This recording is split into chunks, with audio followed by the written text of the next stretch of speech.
Submitting documents to Steam for account approval is a straightforward process. Follow these steps to ensure your submission is successful. Step 1. Access your Steam account. Log into your Steam account using your credentials. If you do not have an account, you will need to create one before proceeding. Step 2. Navigate to account settings. Once logged in, click on your profile name in the top right corner and select account details from the drop-down menu. This will take you to your account settings. Step 3. Find the document submission section. Scroll down to the account security section or look for any prompts regarding account verification.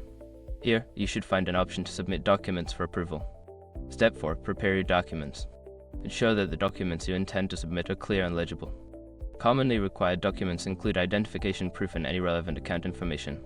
Make sure they meet Steam's requirements. Step 5. Upload your documents. Follow the prompts to upload your prepared documents. After uploading, review your submission to confirm everything is correct, then submit it for approval.